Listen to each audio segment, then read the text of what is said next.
Hi guys, this is Manvi Khurana welcoming you all in today's video. आज का साडा ਜਿਹੜਾ टॉपिक है बहुत इंपॉर्टेंट है उन्हां बच्चों ਲਈ जिन्हां ने अपना इंग्लिश का एग्जाम देना है, चाहे वो आइल्स अकैडमिक होए, जनरल होए या फिर सेल्फ-पिप होए। हुण किहड़ी चीज़ है जिहड़ी सारियां च कॉमन है एंड बहुत इंपॉर्टेंट है, that is connectors. So correct linkers and connectors are really important for you to score your desired bands. So आज के वीडियो मैं ना ही सिर्फ थानू इंपॉर्टेंट कनेक्टर्स दे बारे दसांगी, उन्होंने कित्थे यूज़ कर सकते हो तुसी ते किद्दां प्रॉपर वे नाल यूज़ कर सकते हो। कई बच्चे कनेक्टर्स यूज़ करते हैं बट उन्होंने प्रॉपर वे च किद्दां यूज़ करना है वो उन्होंने नहीं पता हुंदा ते उहदे करके उन्हां दे स्कोर्स भी इंप्रूव नहीं हुंदे। So guys do watch this video till the end because मैं थानू एंड दसांगी कि कनेक्टर्स नू तुसी प्रॉपर वे नाल किद्दां यूज़ करना है, किद्दां पंचुएशंस उन्हां नाल लगानी है, right. So that is very important. Alright guys, let's start. So guys जो तुसी एसे च अपना फर्स्ट पॉइंट मैंशन करन जा रहे हो, तुसी की कनेक्टर्स यूज़ कर सकते हो। First and foremost, primarily, mainly, firstly, majorly. कई स्टूडेंट्स BP1 कुछ पॉइंट्स मेंशन करते हैं एंड BP2 डिफरेंट पॉइंट्स अगर मेंशन कर रहे हैं उस टाइम पे डिफरेंट कनेक्टर्स यूज़ कर सकते हैं। फॉर एग्जांपल जे तुसी एडवांटेजेस मेंशन कर रहे हो BP1 एंड BP2 जे तुसी डिसएडवांटेजेस मेंशन करनी है। सो BP1 दे फर्स्ट पॉइंट ਲਈ तुसी फर्स्ट एंड फॉरमोस्ट यूज़ कर सकते हो and BP2 they first point ਲਈ तुसी प्राइमरीली यूज़ कर सकते हो। जदों तुसी सेकंड पॉइंट मेंशन करन जा रहे हो तुसी मोर ओवर सेकेंडरीली यूज़ कर सकते हो। सेकेंडली भी कई स्टूडेंट्स यूज़ करते हैं बट सेकेंडरीली एक बेटर कनेक्टर है।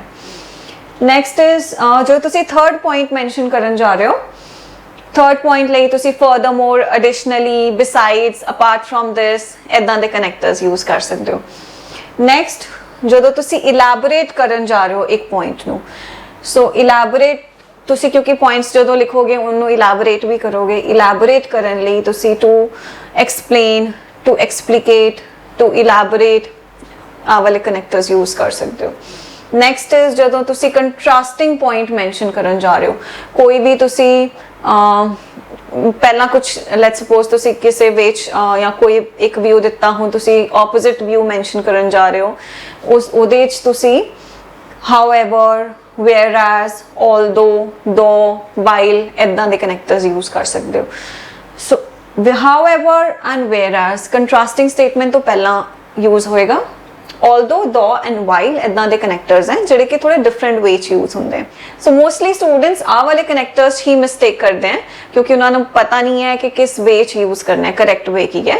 एंड वीडियो दे एंड च आई विल एक्सप्लेन यू कि एक करेक्ट वे च किदां यूज़ करोगे तुसी। नेक्स्ट इज जो तुसी रिजल्ट्स शो कर रहे हो then you will be using therefore, thus, hence, as a result, resultantly इदां दे कनेक्टर्स यूज़ करोगे। एंड नेक्स्ट जो तुसी कोई एग्जाम्पल्स मैंशन कर रहे हो, एग्जाम्पल मैंशन करन तो पहला हर बारी फॉर एग्जाम्पल तुसी नहीं यूज़ कर सकते है ना। So you can use to explicate, for instance, to illustrate. हुण तुसी जो कंक्लूड कर रहे हो अपना ऐसे लास्ट पैराग्राफ ਲਈ तुसी यूज़ कर सकते हो to summarize, in conclusion, to encapsulate, to recapitulate। so इदां दे different connectors तुसी यूज़ कर सकते हो while writing your essay।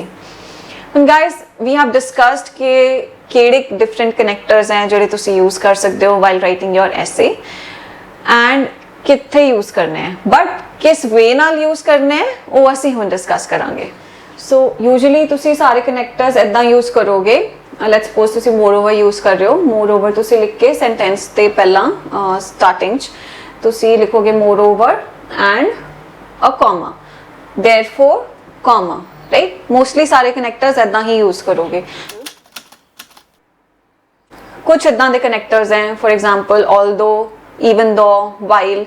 जदों भी तुसी वाले कनेक्टर्स यूज़ करके स्टेटमेंट्स बनाते हो, एक सेंटेंस च दो कंट्रास्टिंग स्टेटमेंट आती हैं।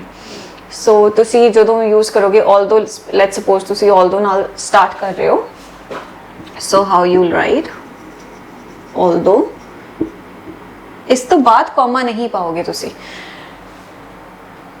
ओके। जदों भी तुसी हुण एक स्टेटमेंट तुसी लिखती एंड कंट्रास्टिंग स्टेटमेंट शुरू कर रहे हो, उस तो पहला कॉमा आएगा। ਸੋ ਲੈਟਸ ਸਪੋਜ਼ ਤੁਸੀਂ ਲਿਖ ਰਹੇ ਹੋ although he was supposed to be on time comma he came late, right? So that is the correct way of using although.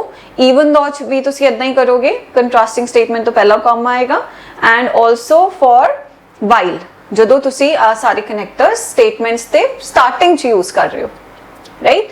So guys, I hope कि हुन तुसी connectors use करोगे अपने essays, अच्छे connectors use करोगे, सही बेच use करोगे, and still if you have any doubt you can write in the comment section and I'll try to answer all your queries. And for more videos do subscribe to our channel. Thank you.